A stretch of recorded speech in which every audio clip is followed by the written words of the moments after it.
The question came out of nowhere, soft as a spring wind and twice as dangerous. Maggie Hawkins stood at the fence line where the south field began, her hand resting on the weathered post, looking out at the stretch of earth that should have been green with young wheat by now. It was April of 1884, and every neighboring farm in Crockett County, Texas, was already showing rows of tender growth pushing up through the red-brown soil. But this field, Calvin Hale's south field, lay bare and still, the earth unbroken, untouched, almost deliberately abandoned. She had not meant to ask. She had been in his life for exactly 19 days, having arrived on the stage from San Antonio in response to a terse advertisement in the Frontier Gazette that had read, "Rancher, widower, 34 years, seeks capable woman for household management, cooking, general duties. Fair wages. Hale Ranch, Crockett County." She had taken the position not as a bride, not as anything romantic, but because she was 26 years old, flat broke, and had exactly nowhere else to go after the boarding house in San Antonio had turned her out. But she had asked, and Calvin Hale had answered. He was standing 20 feet away, mending a section of fence with the focused, silent intensity that seemed to be his natural state, when she turned and said it plain, the way she did most things. "Why haven't you planted the south field?" The hammer stopped mid-swing. The sound of it dying in the air felt enormous. Calvin Hale did not turn around immediately. He set the hammer down on the post slowly, with a deliberateness that looked like a man controlling something inside himself. When he finally turned, his face carried an expression Maggie had not yet learned to read, and she had been studying him carefully, the way a person studies a landscape that might be hiding a storm. He said, "That field doesn't get planted anymore. She should have left it there." Any sensible person would have heard the warning in his voice, the iron wall behind those simple words, and let the subject die. But Maggie Hawkins had not survived the last 3 years of her life by backing away from things that mattered, and something about that empty field, the way it sat in the middle of everything else like a wound, told her this one mattered enormously. "Since when?" she asked. He looked at her for a long moment. The late afternoon sun was hitting the side of his face, throwing his jaw into hard relief, and she could see the muscle there working. Calvin Hale was not a talkative man. In 19 days she had collected perhaps 300 words from him total, most of them functional, none of them personal. He told her where things were kept. He told her when supplies were needed. He thanked her for meals with a nod that she had begun to think was as warm as he got. But something broke open in him then, standing at that fence line with the empty south field behind her, and the Texas sky going gold and purple overhead. Something gave way that he had apparently been holding shut for a very long time. He said, "Since the bad year." And then, because she waited without speaking, which turned out to be exactly the right thing to do, he said more. He said much more than he intended to, and everything between them changed. It had been 3 years ago. That was the first thing she learned about the bad year. 3 years ago, in the spring of 1881, Calvin Hale had been a different man. He had been a man with a wife named Clara and a boy named Thomas who was 4 years old and had his father's dark eyes and his mother's laugh.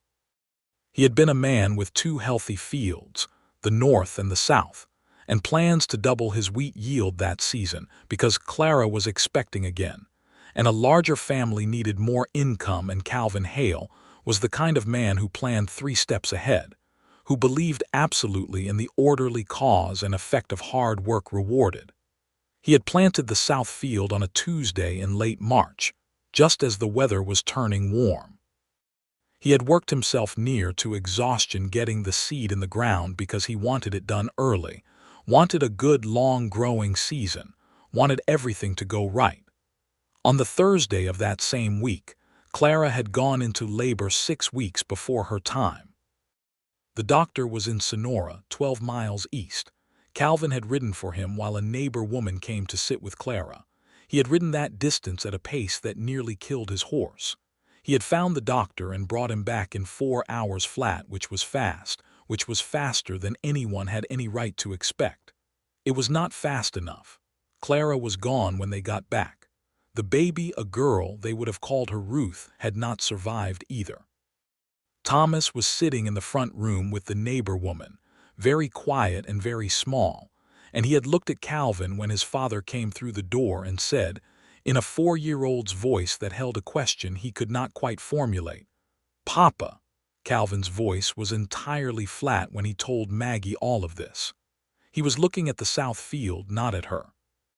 He had sat down on the fence rail at some point, and she had sat down on an upturned bucket nearby, close enough that she could have touched his arm but not doing so, not daring to move, afraid that movement would break whatever spell had caused this man to open like a door coming off its hinges.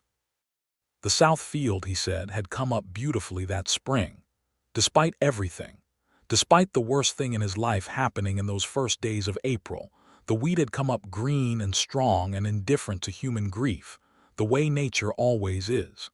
He had stood at this same fence line in late May and looked at what should have been the best crop he had ever raised, and he had felt something so close to hatred that he could not tell the difference. He had not harvested it. He had let the whole field go to waste. Neighbors had offered to come in and bring it in for him. His friend Deke Lawson, who ran a cattle operation 8 miles north, had ridden over twice to say, "Calvin, let us help you. Let us at least get that grain in before it drops." Calvin had said no. He had watched it go brown and fall and be reclaimed by the earth. He had told himself it was grief, that he simply could not face the practicality of it that first year. The second year he had not planted it. He had not been able to explain exactly why, even to himself. He had planted the north field and managed the cattle and kept the ranch running because he had Thomas to think about, and Thomas needed feeding and schooling and the ordinary continuity of life. But the south field he had left dark and still, the way it was now in the spring of 1884. 3 years, Maggie said quietly, not as a judgment, just as a fact set down in the air between them. 3 years, Calvin confirmed. He finally looked at her then, and she saw something in his face that she recognized. She recognized it the way you recognize a word in a foreign language that is close enough to your own tongue that you feel its meaning before you can translate it. She recognized grief that had curdled into something harder, something that had become a habit, and then a position, and then a wall. She recognized a dark past that a person had built a life around instead of through. She thought about her own dark past, the years in San Antonio, the things she had survived, the choices she had been forced into, the ultimate sacrifice of leaving the only city she had known and stepping onto a stage headed west with $12 and a single carpetbag. She thought about how easy it was to let pain become architecture. She did not say any of that yet. She filed it away. She said, "Thomas is 7 now." 7 last February, Calvin said. He loves that tractor horse. The gray one. Something shifted in Calvin's expression. He calls her Duchess. I know. He told me the whole history of Duchess yesterday while I was hanging the wash. She came from a farm in Hill County, apparently, and she was born in a thunderstorm, and Thomas thinks that means she is especially brave. Maggie paused. He's a remarkable boy. Calvin looked away. He is. He looks like you around the eyes. Another long silence. The sun was dropping lower and the air was taking on the cool edge that still surprised her, being a city woman, how quickly Texas evenings could turn cold even in April. Calvin picked up his hammer. He did not say anything else. But he did not tell her to go inside either, and she sat on that upturned bucket until the last light failed, close to him in the gathering dark, and she felt something she had not felt in a very long time. She felt like she was in the right place. That was how the beginning of it worked, not with a kiss or a declaration or even a clear intention. It began with an empty field and a question she should not have asked, and an answer that poured out of a careful, controlled man like water through a cracked dam. The next morning, Maggie rose before dawn as she had fallen into the habit of doing, built the fire in the kitchen stove, and had coffee ready by the time Calvin came in from checking the cattle at first light. Thomas appeared shortly after, still tucking his shirt in. His dark hair, sticking up in a cowlick that Maggie had already learned was entirely resistant to water and combing both. "Morning," Thomas said to Maggie with the easy comfort of a child who had accepted her presence without the complicated reservations of his father. "Good morning. Eggs are on the pan." "Can Duchess have some of the old cornbread?" Thomas asked. "Horses don't eat cornbread," Calvin said, settling at the table. "She ate some before. When I gave her some before, she ate it. That doesn't mean it's good for her." Thomas considered this with the philosophical air of a 7-year-old who knows he is not winning this argument but is not quite ready to concede it. He sat down and accepted the plate Maggie set in front of him. Calvin watched Maggie move around the kitchen with an expression she caught only in her peripheral vision, the kind of look a person gives when they think they are not being observed. It was not the look she had grown accustomed to from certain men, assessing and presumptuous.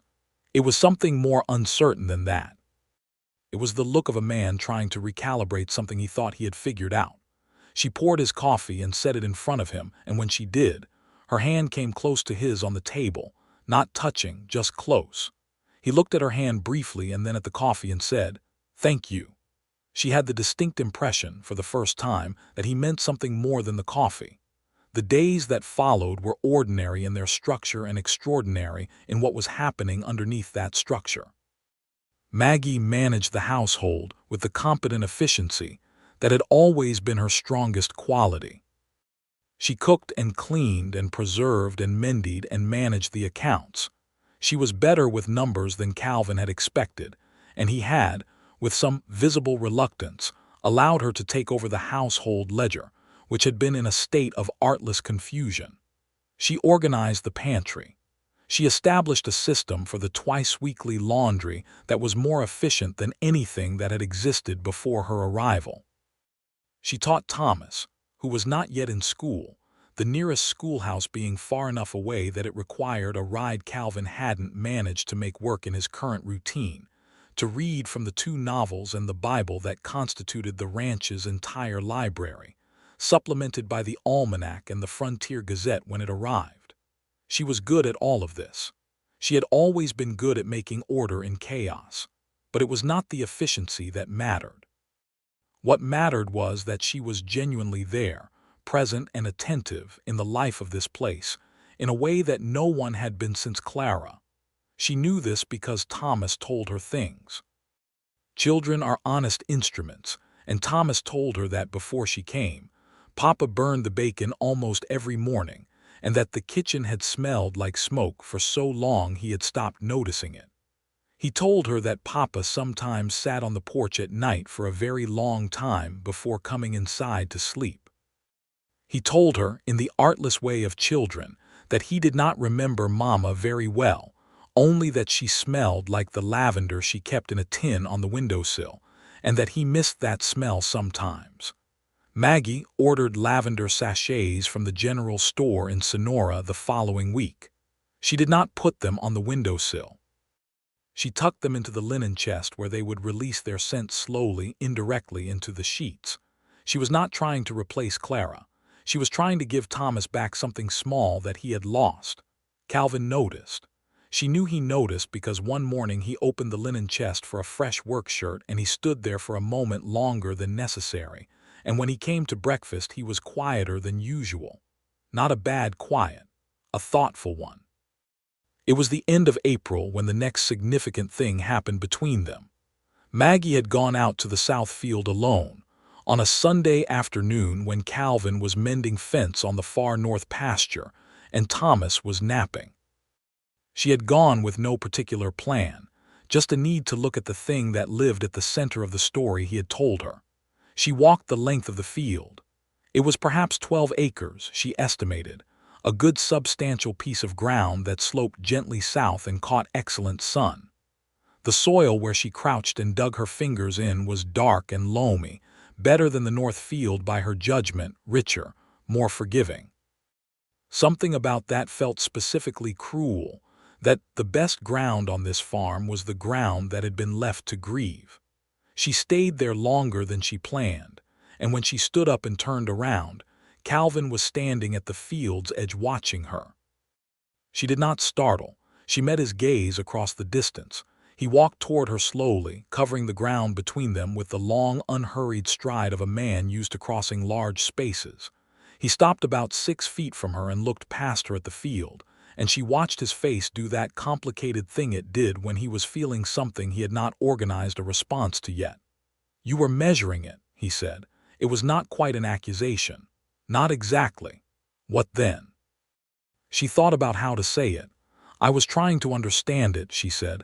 "Not judge it, just understand what it would have meant to him, to you, to let it go." He was quiet.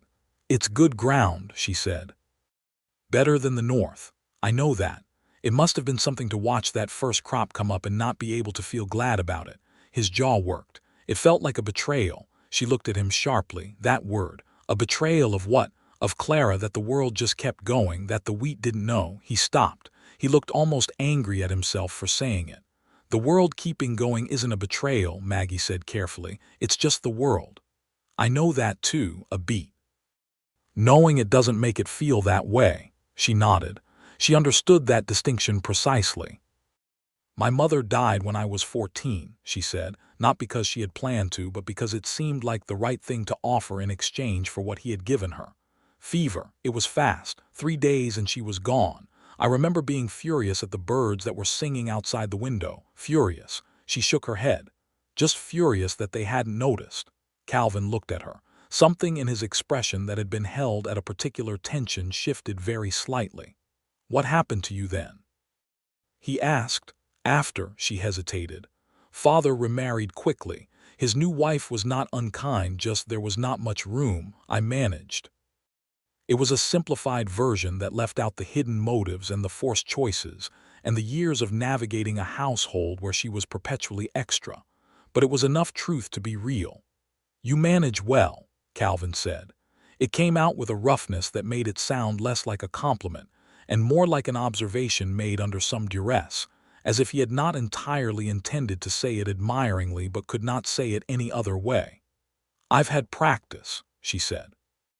They stood in the south field in the afternoon sun for a while longer, not talking, the silence between them different now than it had been before. Less careful, less defended. Walking back to the house, they were close enough that their arms nearly touched with every other step. Neither of them moved to close that remaining distance. Neither of them moved away. In the first week of May, Deke Lawson came to call.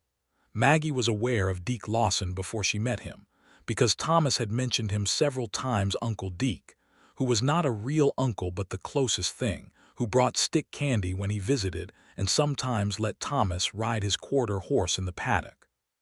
She had built a picture of a warm, generous man, and when he rode up the drive on a fine bay gelding and swung down with the ease of a lifetime horseman, she thought her picture had been reasonably accurate.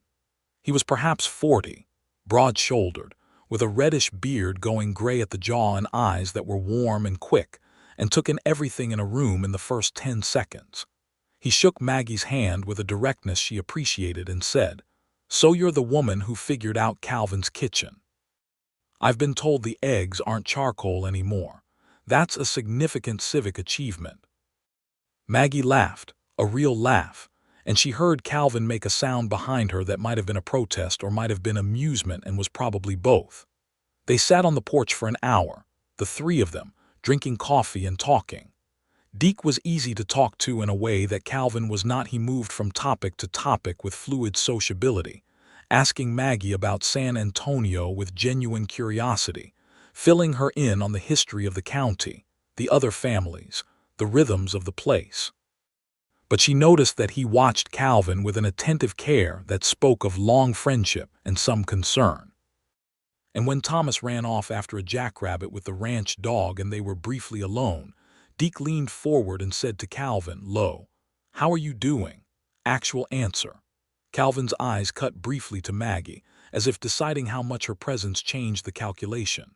"Better," he said, one word, but the way he said it carried freight.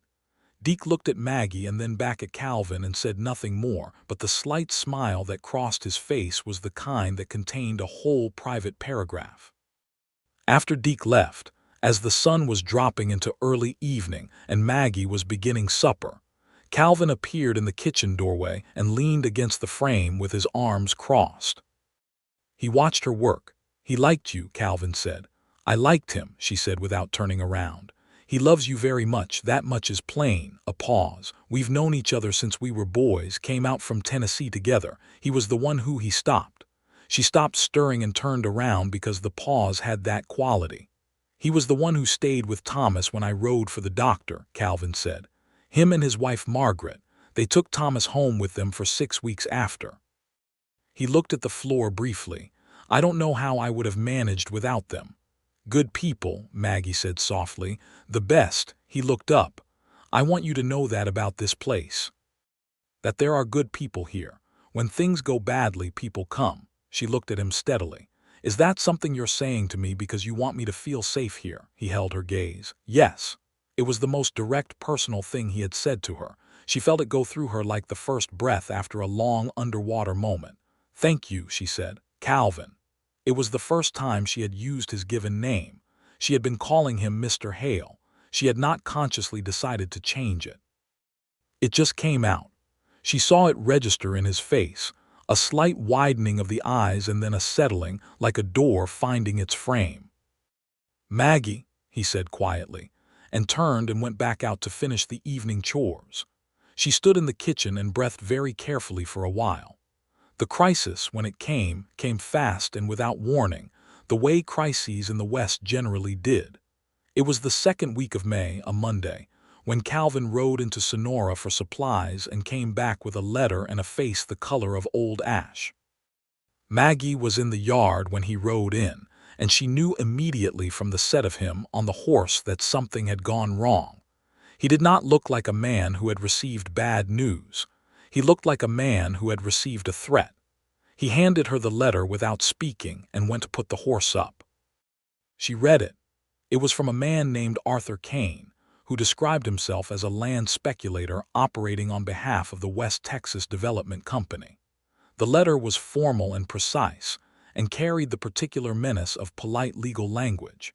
It said that there was a question regarding the original deed to the Hale property, specifically the South Field, which had allegedly been filed under a different name in the Crockett County records before Calvin's purchase in 1878. It said that if Calvin Hale could not produce his original deed of purchase from that year, the company would be proceeding with a claim on that acreage and would be sending a representative within the month. Maggie read it twice and then folded it carefully and set it on the kitchen table. When Calvin came inside, she said, "Do you have the deed?" His jaw was tight. "I have the deed." "Where?" A pause that told her everything. "I had a deed. I know I had it. Clara kept the important papers." He stopped. "In a box, after. I wasn't in a state to inventory everything carefully." The box, it turned out, had been partially sorted and the rest pushed to the back of the wardrobe in the main bedroom, which was now Maggie's room. She had noticed the box when she unpacked and had not touched it, understanding instinctively that it was not hers to open. She said, "May I look?" He said, "I'll look." She did not press it. She said, "Would it help if we looked together?" He stood in the kitchen doorway for a long moment and then said, "Yes." They went into the bedroom together for the first time, which was its own charged thing, and pulled the box from the back of the wardrobe and set it on the bed. Calvin sat on the edge of the mattress and Maggie sat beside him and they went through it together. There were letters. Clara's handwriting, round and careful, on envelopes from before their marriage. A lock of dark hair and a fold of paper. Thomas's. She realized from his first haircut, still tied with a piece of yellow ribbon. A daguerreotype of a woman Maggie recognized as Clara from the shape of the brow that Thomas had inherited, young, pretty, serious in the way that people in photographs of that era always were. Calvin held the daguerreotype for a moment. Maggie did not look at his face. She looked at the box and kept sorting, giving him privacy inside his own skin. There were receipts, a marriage certificate, a copy of Thomas's birth record, receipts for cattle purchases, and at the very bottom in a paper sleeve the original deed. "Found it," Maggie said quietly. He put the daguerreotype down and took the deed. His hands were not entirely steady. "The date is clear," she said, looking over his shoulder. "And it's properly witnessed. This is valid." He exhaled. It was not quite a relief sigh, it was more complicated than that. "Kane isn't going to give up easily," Calvin said. "These land companies don't send letters like that unless they think they have something, or they're hoping the person doesn't know their own rights." "Do you know your rights?" "I know some, not enough." Maggie thought for a moment. She said, "There's a lawyer in Sonora. I saw the shingle when I came through. Harrison, I think." "Amos Harrison, I know him. Would he be someone to consult?" Calvin nodded, still looking at the deed. "Yes," he looked up at her. "You kept a very calm head just now." "So did you." "I didn't feel calm." "Neither did I," she said honestly, "but there wasn't time to be anything else." He looked at her in that careful, measuring way he had, as if he was continually revising some assessment. Then he said, "I'm grateful you're here, Maggie." The second time he said her name. She was counting them without meaning to. "I'm glad to be useful," she said, which was true but was not all of what she felt, and she suspected he knew it. He consulted Amos Harrison in Sonora the following week. The lawyer examined the deed and confirmed it was sound, then wrote a formal response to the West Texas Development Company on Calvin's behalf. Maggie went with Calvin to Sonora that day, ostensibly to collect supplies, and she sat in the lawyer's small hot office and listened to the proceedings with the focused attention that she brought to everything important. Harrison, a dry, methodical man of 50 with spectacles and ink-stained fingers, directed most of his remarks at Calvin, but answered Maggie's questions with equal seriousness when she raised them. As they were leaving, he said to Calvin with a glance at Maggie, "She asked the right questions." The one about easement rights was particularly sharp. On the drive back to the ranch in the supply wagon, Calvin held the reins with one hand and looked at the road ahead, and after a while he said, "Where did you learn about easement rights?" "My father's second wife had a property dispute with a neighbor," Maggie said. "It went on for 3 years. I learned more about land law than a young woman has any practical use for." She paused. "Until now, I suppose." He turned his head and looked at her, and the corner of his mouth moved in what she had come to recognize was the closest he usually got to a smile. It transformed his face in a way that did something specific and warm to the center of her chest. They rode the rest of the way back in a comfortable silence that felt, for the first time, fully chosen rather than merely accepted. The Kane matter did not resolve immediately.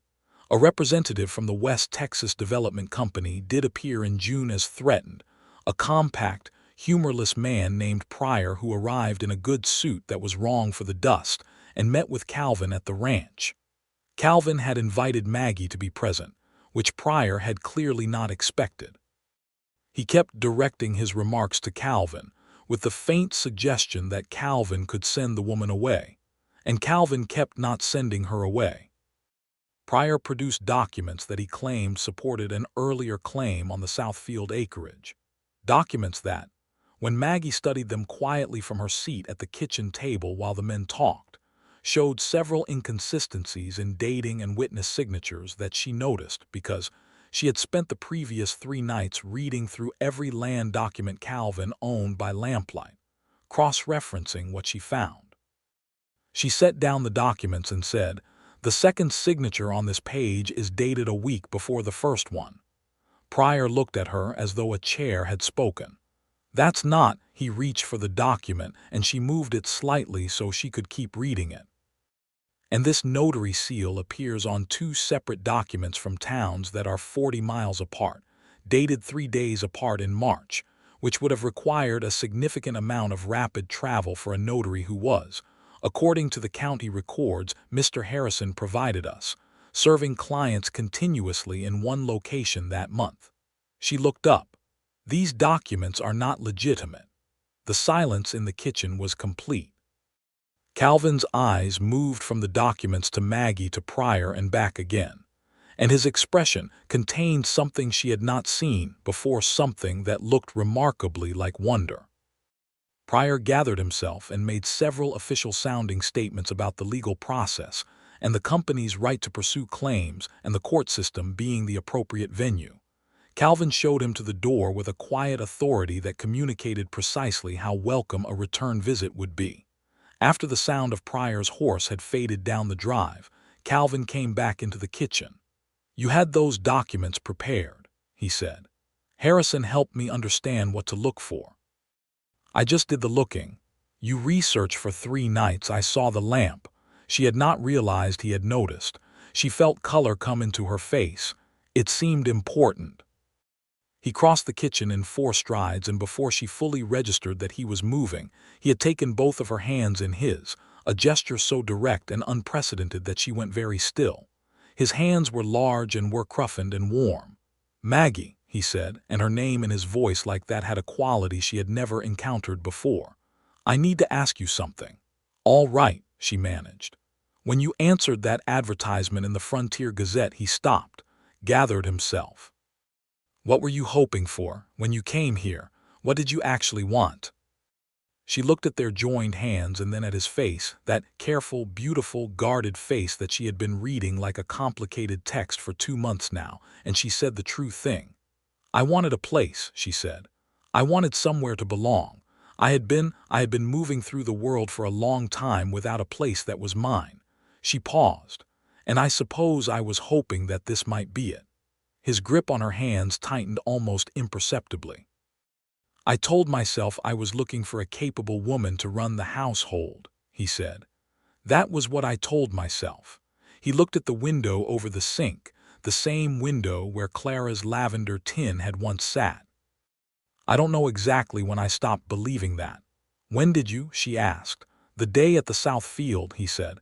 "When you said you were trying to understand, not judge. I had expected." He stopped again. "What had you expected? Pity," he said with some difficulty. "Or the opposite, some kind of practical dismissal. Most people look at that field and think I'm being foolish." "You were grieving." "It's been 3 years." "Grief doesn't have a schedule," she said. "And protecting something that hurts is not the same as refusing to heal." He looked at her. The late afternoon light was coming through the kitchen window, and his eyes were very dark and very direct. He said, "I don't want you to stay because you have nowhere else to go." Her heart did something large and disorganized. "I have somewhere to go," she said carefully. "I could go back to San Antonio. I have a prospect there, a position in a school." It was partly true and not very appealing, and she wanted him to know she was not staying out of desperation. "I am here because I choose to be here." "Then choose something more than a housekeeper position," he said. The kitchen was very quiet. "What are you asking me?" she said, though she knew. "I'm asking if you would stay permanently." He looked almost alarmed at himself. "As my wife, if you're willing." "I understand it." He looked down at their hands. "I understand there's a great deal I have not." She leaned forward and kissed him on the cheek. It was impulsive and soft, and she pulled back immediately, but the effect was visible in every line of his face, a kind of stunned opening. "Ask me properly," she said, very quietly, "and the answer will be yes." He did. He asked her, standing in the kitchen with the evening coming on and their hands still joined, without any particular eloquence, just the plain words of a man who was not practiced at this kind of speech and who meant every syllable precisely. He asked her to marry him and to stay, and to be Thomas's mother if she would, and to be his partner in the full meaning of that word. She said yes. Thomas, informed at supper, reacted with the uncomplicated delight of a child who had already decided he liked Maggie and saw no reason to complicate that with adult ambivalence. He asked if he could still call her Maggie, or if it would have to be something else, and when she said Maggie was perfectly fine, he returned to his cornbread with evident satisfaction. They were married in Sonora on a Saturday in late June, 1884, in the small Methodist church near the square. Deke Lawson stood up with Calvin, his wife Margaret stood with Maggie, and Thomas sat in the front pew with his feet not quite reaching the floor, and his hair combed down into submission with water that had mostly dried by the time the ceremony started. The preacher was brief and earnest. Deke cried, which he denied vigorously afterward, and which Margaret confirmed with complete candor. Maggie wore a blue dress that she had made from fabric she ordered from San Antonio, a dark colonial blue that was the right color for her dark hair and her direct gray eyes. And when she came up the aisle and Calvin turned from the front of the church and saw her, the expression that crossed his face was private, and undone in a way she thought he would probably have preferred no one to witness. She thought, I will remember his face exactly like this for the rest of my life. She was right. That night in the room that had been hers alone for 3 months, they were together for the first time as husband and wife, and what she found in him was not what she had expected from so controlled and contained a man. She found a tenderness so careful it almost undid her, an attention to her that was the most intimate thing she had ever experienced, not in its particulars but in its quality of presence. Calvin Hale, when he finally let himself be fully there, was entirely there. Nothing held back, nothing withheld. He loved her that night with the full weight of a man who had been holding himself at arm's length from living for 3 years and had decided to stop. She lay awake afterward in the dark listening to his breathing slow and deepen, and she felt something settle in her, a deep internal arrangement like bones finding their right position. She was home, not the house, not the ranch, him. She put her hand over his where it rested on the sheet and pressed it once gently, and did not say anything because there was nothing that needed saying.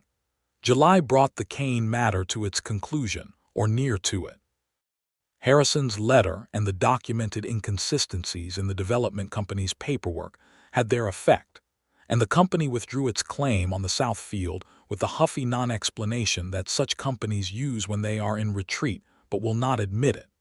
Calvin received the withdrawal notice on a Thursday, read it at the kitchen table, and set it down with a calm that had cost him nothing, because Maggie had told him 2 weeks earlier that she believed they would receive exactly this letter.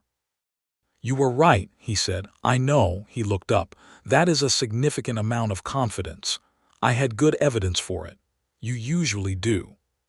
He folded the letter and set it aside and said, "I want to plant the South Field." She had been expecting this and not expecting it, the way you can anticipate an emotional event and still be moved when it happens. "When?" she asked.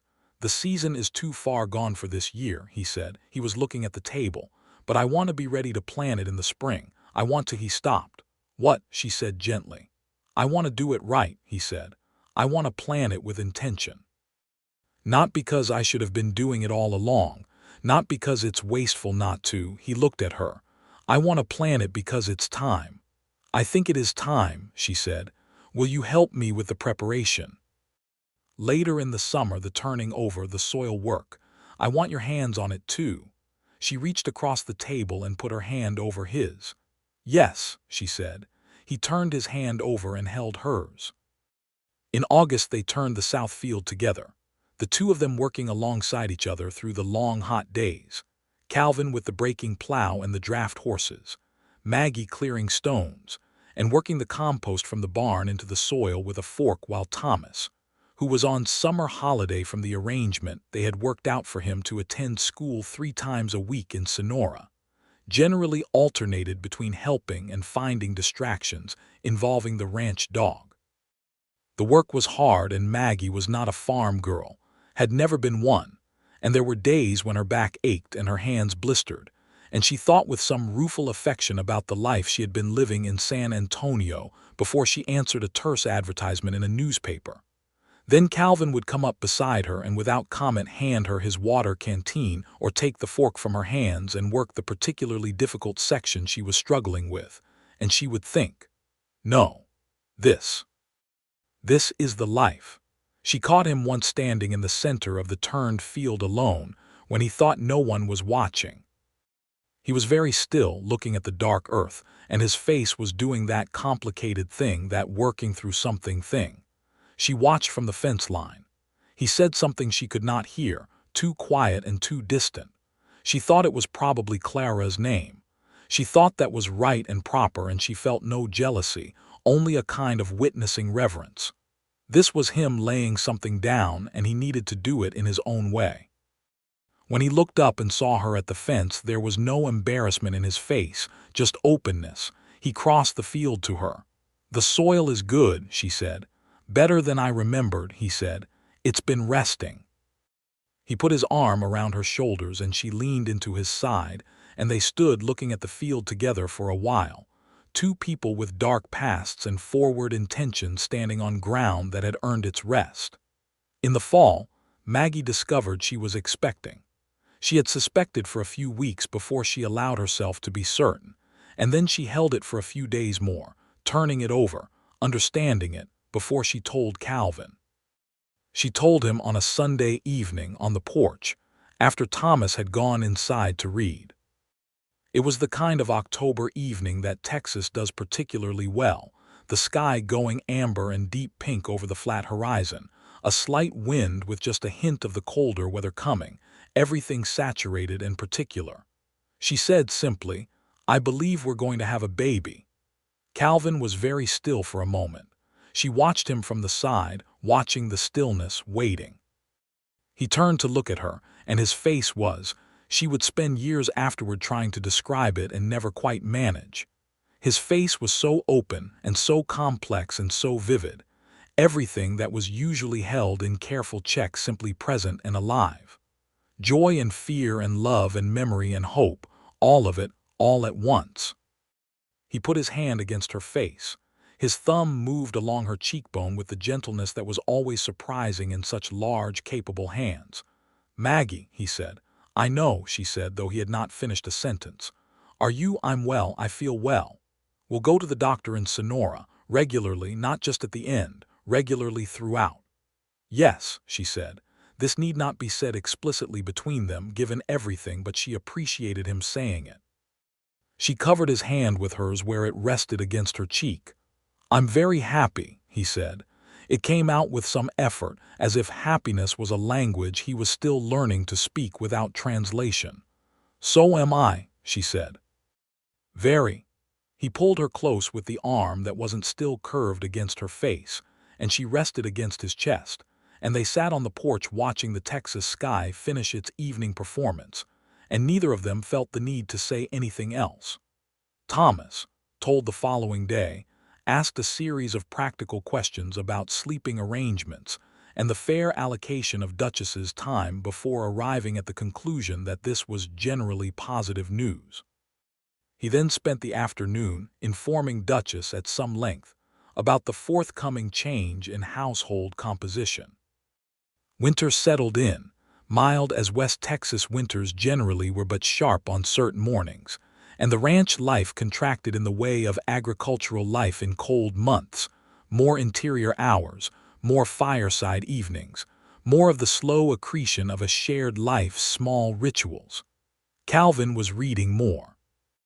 Maggie had noticed early that he had more intellectual depth than his taciturn exterior suggested, and once she had introduced a second source of books into the household. She had arranged for a small lending relationship with the schoolteacher in Sonora, a Mrs. Pearl Grady, who had an excellent library of her own. He read with the concentrated appetite of a man who had been underestimating his own hunger. They read sometimes in the evenings, the two of them at the table by the lamp with Thomas doing his studies between them, and Maggie would look up from her own book and see Calvin's face absorbed in his and feel the specific contentment of a life that contains the right amount of quiet. She told him things in these evenings that she had not told anyone. The full story of her years after her mother's death, the one she had simplified at the South Field fence. The real version had more detail and more difficulty, and included a period in San Antonio that she had survived through her own ingenuity and the occasional grace of people who had no particular obligation to help her. She told him about the hidden motives she had learned to detect in people offering assistance, the traps she had learned to identify, the forced choices that had shaped her. He listened to all of it with the same quality of attention he brought to everything that mattered to him, complete, uninterrupted, ungarnished with premature reassurance. He let her finish and he said, "I'm glad you got out." "I got good at surviving," she said. "I'm hoping to practice something other than just surviving for a while." "Is that what this is?" he said. "Not just surviving." "This," she said, gesturing at the lamplit kitchen, at him, at the house, at all of it, "is the most I have ever been alive." He looked at her with that expression, the undone one, the one she had first seen at the wedding. And then he set down his book and came around the table and kissed her properly, right there in the kitchen with Thomas studiously pretending not to notice, and the lamp casting its warm, ordinary light on everything. Spring came on.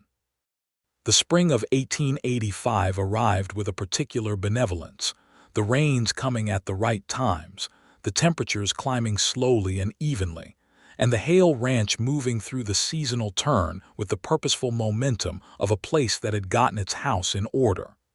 Calvin and Maggie planted the south field in the third week of March. They had prepared for it carefully.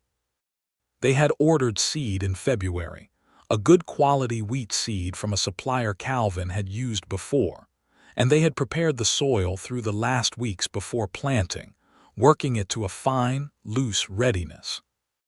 Maggie was visibly pregnant by now, 6 months along, and Calvin was at times overcareful about what he would allow her to lift or carry, which she found both touching and mildly exasperating, and which she accepted with better grace than she would have before she fully understood what he was afraid of losing. She was not going to be lost. She felt absolutely certain of this in her body, a deep, confident health that she trusted.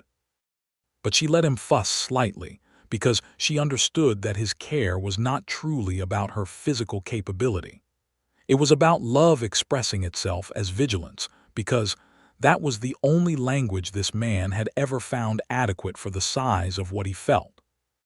Deke Lawson came to help with the planting, which was unexpected and exactly characteristic of him.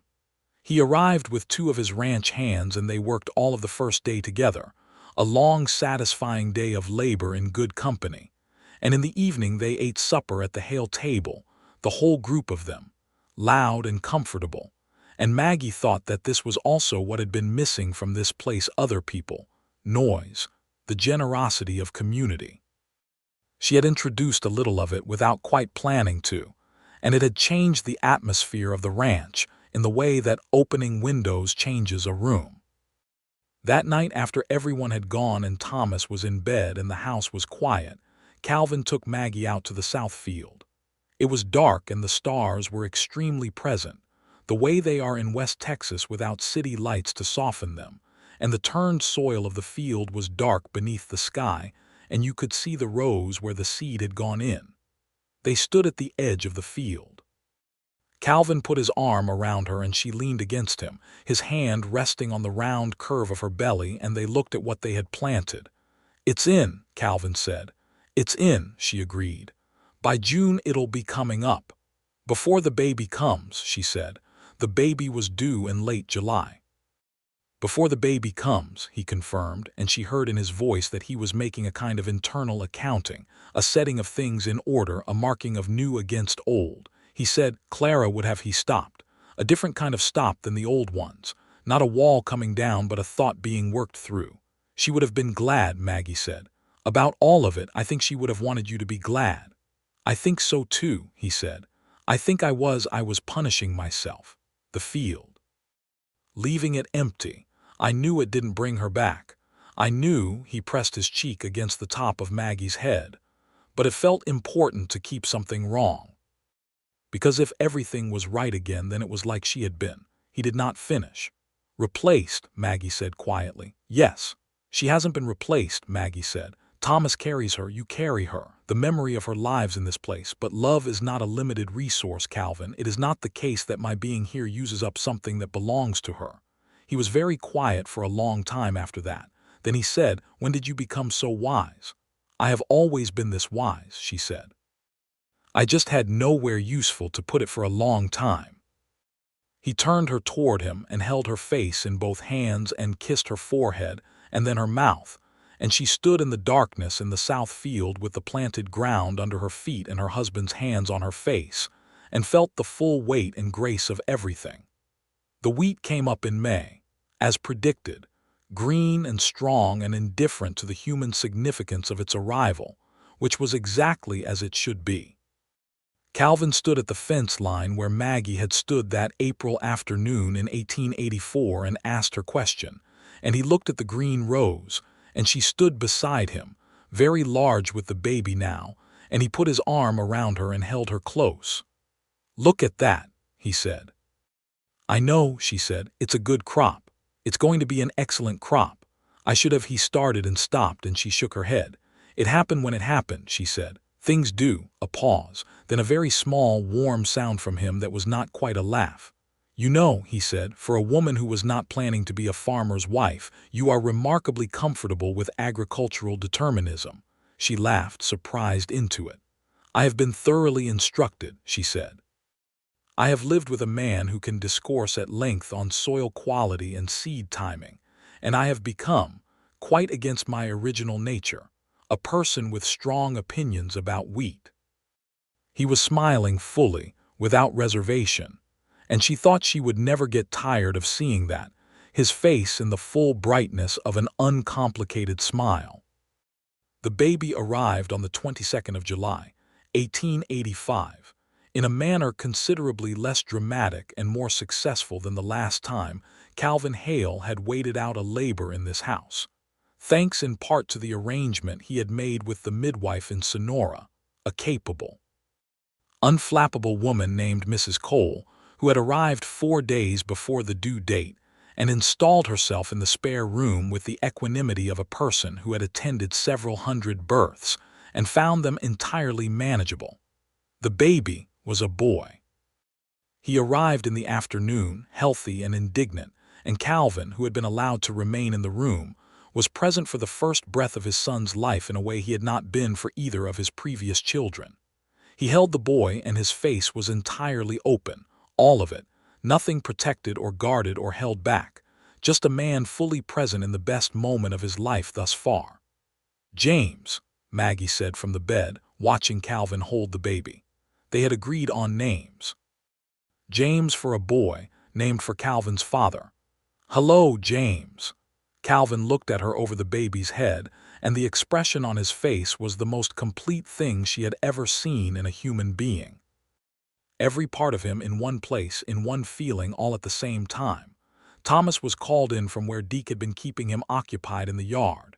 He came in and looked at the baby with a solemnity appropriate to the gravity of the occasion, then said, "He's very small." "You were very small once," Maggie said. Thomas considered this with evident skepticism. "He can have the lower bunk," Thomas said finally, which constituted his formal acceptance of the situation. The south field was harvested in August, Calvin and 2 hired hands bringing in a wheat crop that was, as Maggie had predicted, excellent. The yield was strong and the grain quality was high, and Calvin sold it at good prices, and the south field's first season back in production more than covered the cost of the seed and labor and left a meaningful surplus. He told Maggie the numbers at the kitchen table that evening, James asleep in the cradle nearby, Thomas in bed, the lamp between them. She did the mental arithmetic quickly. "That's a strong return. Better than the north field. I told you the soil was better." "You did tell me that," he agreed, and then quietly, "Thank you." She knew he was not talking only about the soil assessment. "You would have gotten there," she said, "without me. Maybe. In another 3 years, maybe." He looked at the cradle, at their sleeping son, at her. "I don't want to think about the version of this life that took another 3 years." "Then don't," she said. "We're in this version." He reached across the table and took her hand, the same gesture as that day in the kitchen when Pryor was retreating with his fraudulent documents, and he held it with the same warm steadiness. Winter came again, and the second winter of their marriage was different from the first in every way that mattered. The house was different, louder, fuller, more inhabited. James was a loud and enthusiastic baby who had expressed strong preferences about sleeping schedules since approximately his 3rd week of life, preferences that differed considerably from anyone else's in the household, and the nighttime negotiations required by this had produced a particular intimate exhaustion that both parents wore with the rueful camaraderie of shared endurance. Thomas had made peace with his brother with the competent practicality of an older child who realizes early that the baby is not going away and might as well be incorporated into existing operations.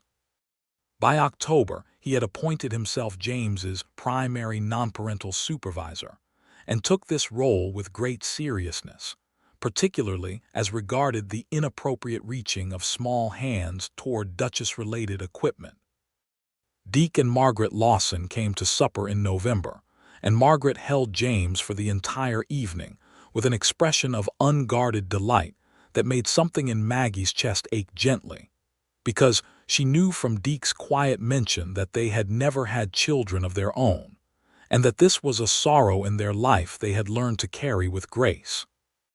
At the end of the evening, when the Lawsons were preparing to leave and Calvin was helping Deke harness their rig, Margaret took Maggie's hands and said, "He's a different man. You know that, don't you? Entirely different from the man who," she stopped, "from 3 years ago." "He was always this man," Maggie said. "He just needed you," Margaret said simply. Maggie shook her head. "He needed permission. I just gave him that." Margaret squeezed her hands. "That's the kindest way to say it," she said. "But I've known Calvin Hale for 15 years, my dear, and I know the difference between a man who had permission and a man who had a reason. You were the reason." Maggie thought about that for a long time after the Lawsons drove away into the dark November night. She thought about it while she nursed James back to sleep and sat in the rocking chair in the bedroom with the small, warm weight of her son against her chest and the sound of Calvin moving around in the kitchen, cleaning up the last of the supper dishes, doing it because she had the baby, doing it without any particular announcement, just doing it. She thought, yes, all right, that might be accurate. She fell asleep in the rocking chair with James still on her chest, and when Calvin came in, he took the baby from her arms with a deftness that did not wake either of them and put James in the cradle, and then came back and crouched before Maggie in the rocking chair and looked at her sleeping face for a moment before he said her name very quietly. "Maggie." She woke without alarm, the way she had learned to, always surface-ready with a baby in the house. "Come to bed," he said. She came to bed. And he lay awake for a while with her head on his chest, and his hand moving slowly through her hair. And the house was quiet except for James's small sleeping sounds from the cradle and the distant sound of the wind starting up outside. And Calvin thought about the South Field and about 3 years, and about a morning in spring, when a woman who had been hired as a housekeeper had asked an ordinary question and broken something open in him that had needed breaking open for far too long. He thought, "I nearly didn't place that advertisement." He thought, "I nearly wrote one that said strictly household management, no personal acquaintance required, no familiarity expected." He had nearly made it so forbidding that no one would have answered. He had nearly fortified himself so completely against any repetition of being opened that he would have succeeded in never being opened again. Instead, for reasons he could not now reconstruct, maybe tiredness, maybe a small capitulation to Deke's persistent, gentle urging, he had placed a brief and honest advertisement, and Maggie Hawkins had read it in San Antonio and answered it, and here they were. He said softly into her hair, "I'm glad you came." She was half asleep, and she said, equally soft, "I'm glad I came too." The spring of 1886 arrived with all the ambitious energy of a good year declaring itself early. Calvin planted the South Field again, earlier this time, with the confidence of a man who knew his ground and his seed and his season. Maggie, less encumbered with a now 9-month-old James who had discovered mobility and was applying it comprehensively to every surface of the house, was more physically involved in the preparation this year, and she had ideas. She had been reading over the winter about crop rotation. She had borrowed a book from Mrs. Pearl Grady on modern agricultural methods, and she had read it with the focused engagement she brought to anything that interested her, which was most things. She brought her findings to Calvin at the kitchen table on a January evening with the kind of direct presentation she had determined early in their marriage he appreciated. Facts first, reasoning second, recommendation third, and then silence to let him think. He had listened and asked good questions and looked at her figures and said, the following week, "You're right about the rotation. We should alternate with sorghum on the south. I'll set up the rotation starting next fall." "The north field first or the south?" she asked. "South first," he said without hesitation. She had nodded and not made anything of it, but she had noted it. He made decisions about the South field now with the same ease as any other part of the operation. It was just a field, a good field, his field. It had taken from the bad year of 1881 to the spring of 1886 for it to become just a field again, and that was all right. Things took the time they took. James took his first steps in February, crossing the kitchen floor with the determined, if unstable progress of a person with very strong intentions and limited physical vocabulary for them. Thomas, who had positioned himself as target on the other side of the kitchen, caught him with the practiced reflex of a 9-year-old who had been tracking his brother's developmental progress with proprietary interest. "He did it," Thomas said, with a pride entirely outsized relative to his contribution. Calvin, who had been watching from the doorway with a kind of suspended stillness, let out a breath and crouched down to where James had arrived at Thomas's knees, and was now standing with the triumphant, astonished expression of a person who has just discovered they can do something they suspected they could. "Come here then," Calvin said to him. James turned and looked at his father across the short distance of the kitchen floor, and Calvin held out his hands, and James, with remarkable resolve and no apparent caution, launched himself the 4 feet between them and arrived in his father's arms with a solid thump that toppled them both gently to the kitchen floor.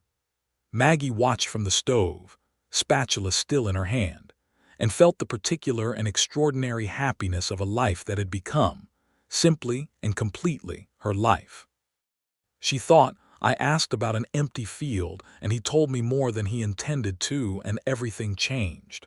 She thought, "Sometimes asking the right question is the bravest thing a person can do." She thought, "I am so glad I was brave." In the summer of 1886, Deke Lawson brought news from town that the West Texas Development Company had been found guilty of fraudulent land claims in a case brought by 3 separate plaintiffs in Pecos County, and had been ordered to cease operations. The news arrived over supper at the Hale table, and Calvin received it with the satisfaction of a man for whom justice has arrived at approximately the right time, not urgently needed anymore, but welcome nonetheless. Maggie said, "Mr. Pryor will need new employment." "He's probably found some," Deke said. "Men like that always do." "The documents I found," Maggie said, and Calvin cut her off with what she had come to identify as his maximum expression of amusement. "The documents she found," Calvin said to Deke, with an emphasis that communicated a marital pride he would not have been able to articulate directly. Deke grinned. "Yes, I heard about those documents. Harrison told me. He said it was the most efficient legal ambush he'd witnessed in 30 years of practice." Maggie took a piece of cornbread and said with entirely false modesty, "I just did the reading." "She always just does the reading," Calvin said, "and then she knows everything." Thomas looked up from his plate. "She knows an enormous amount," he confirmed, with the judicious air of a 9-year-old making a fair assessment.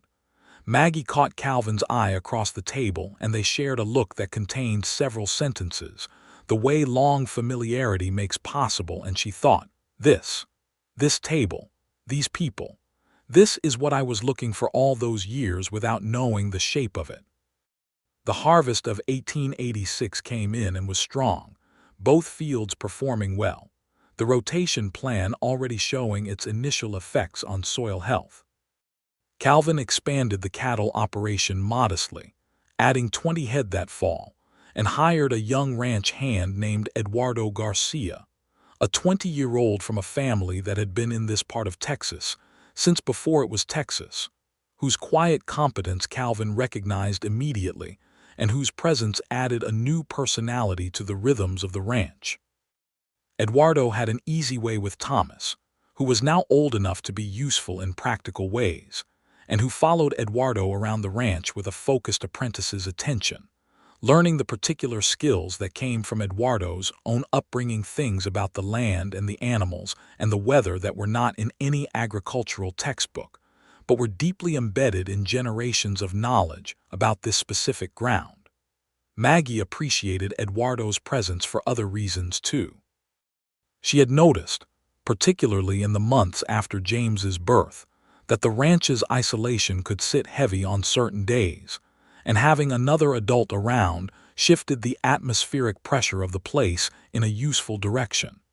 She made sure Eduardo was fed well and treated as part of the household, which he accepted with the same quiet dignity he brought to everything.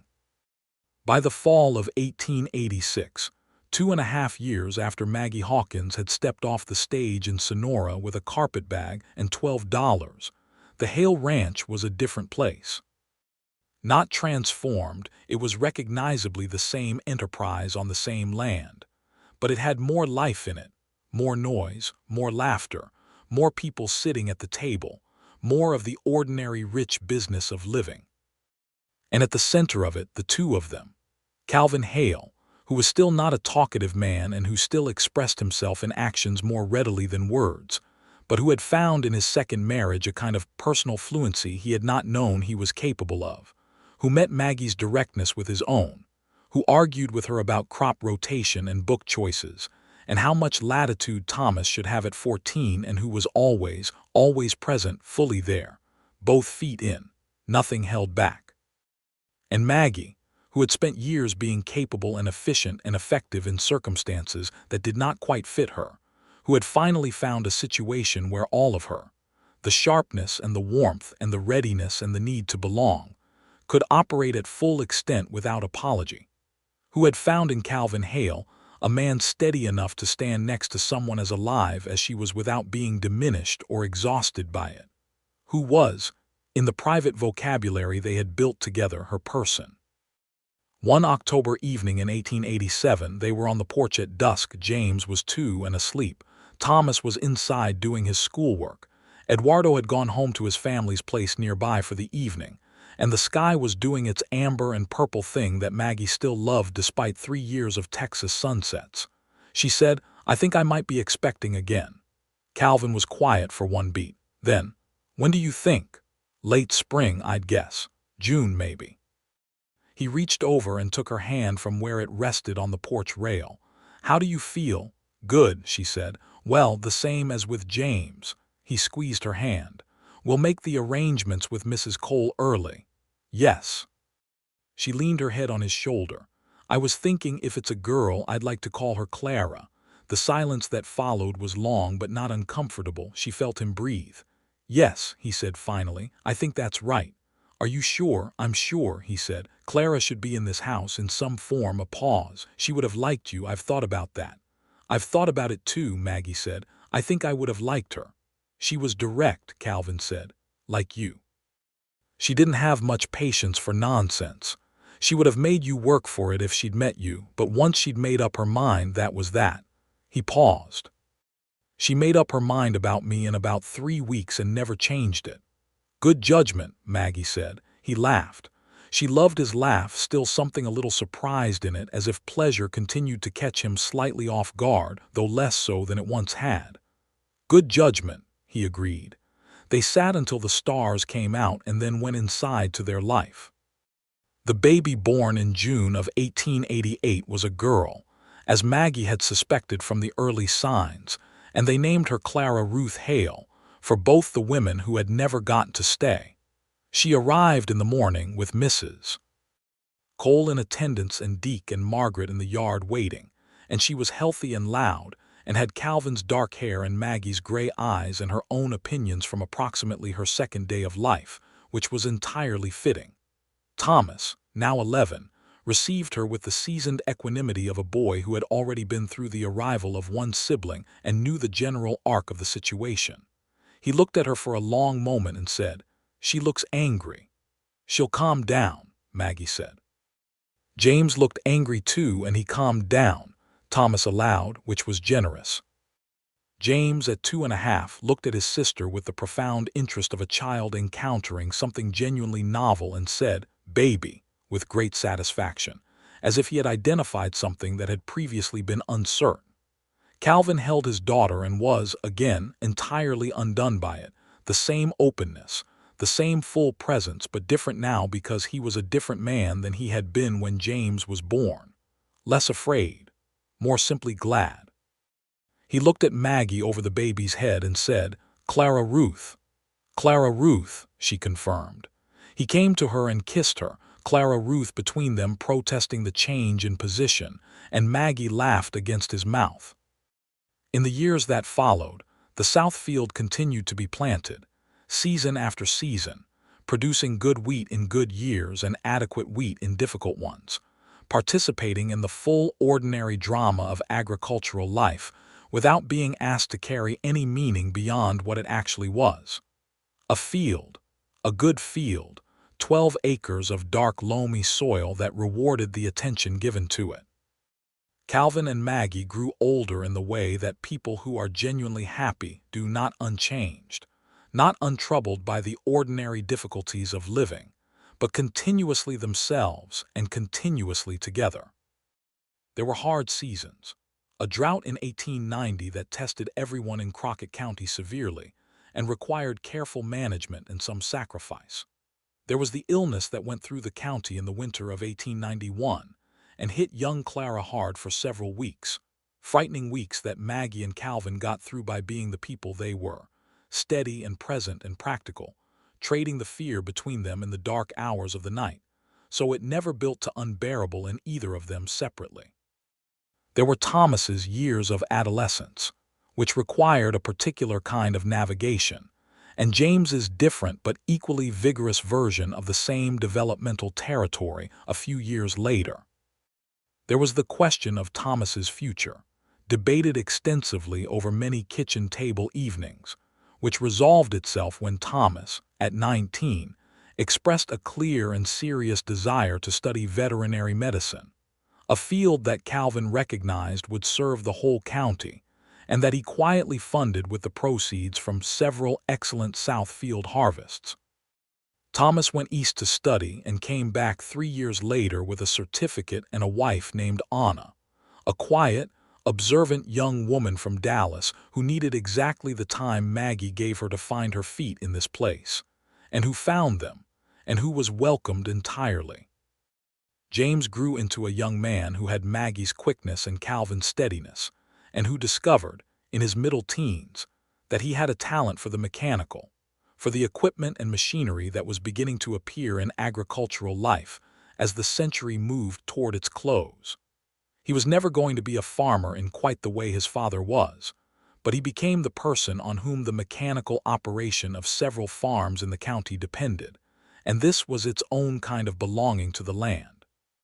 Clara, for whom they had both quietly held some small residual anxiety without acknowledging it to each other, thrived.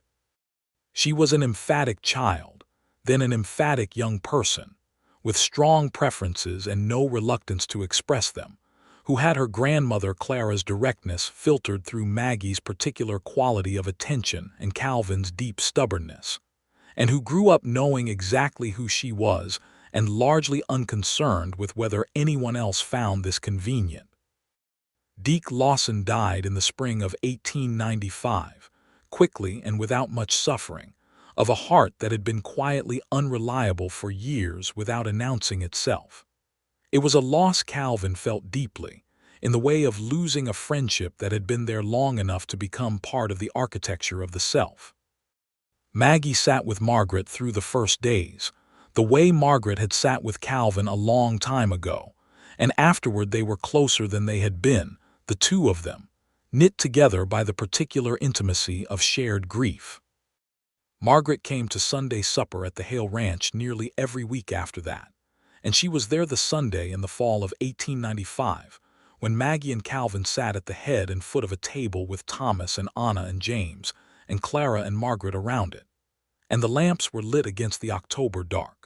And someone had told a joke about Eduardo's ongoing feud with a particular gate hinge that had been going on for 3 years, and the table was very loud and very warm. Calvin looked down the table at Maggie. She looked back at him. Something passed between them across the length of the table that was too old and too known to be called a look exactly. It was more like a recognition, a mutual acknowledgement of something that had been built between them, one day at a time, one season at a time for 11 years. She raised her coffee cup to him slightly, a private gesture. He lifted his. Later, after everyone had gone and the house was settling into its nighttime quiet, they stood at the south field fence. They did this sometimes, had made a habit of it over the years, particularly in the evenings of the planting season, and looked at the dark earth that would be turned in the spring. The stars were very present over the flat Texas horizon. The air was cool and smelled of the season turning. "I was thinking," Maggie said. "What were you thinking?" "About the first time we stood here." She paused. "When I asked about the field." "You should not have asked," he said, "by any normal standard." "No," she agreed. "I absolutely should not have. It was extremely forward." "It was." He put his arm around her. "You knew exactly what you were doing." "I knew it was important," she said. "I didn't know what would happen." "Neither did I," he said. "I certainly didn't intend to answer the way I did." "You said more than you intended to, considerably more." "I'm glad you did." He pressed his lips against her temple. "So am I," he said. "Enormously." They stood at the fence line as the night settled in around them. The south field quiet and waiting, the way good ground does, for the season that would come and what they would make of it. And the stars turned slowly overhead with the patient indifference of things that have been going on long before people arrive to notice them, and will continue long after. But in this moment, on this particular piece of ground, two people stood together who had found each other by a combination of a terse advertisement and a direct question, and the kind of grace that comes from being exactly brave enough at exactly the right moment. The bad year had been the bad year. It had been real and terrible, and it had left its mark on the man and the land both. But the bad year was not the last year.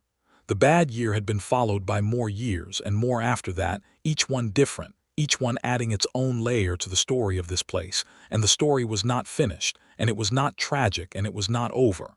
It was a life, fully planted, fully tended, fully alive. The south field would be planted in the spring. Everything good had come from asking about it. Everything continued from here.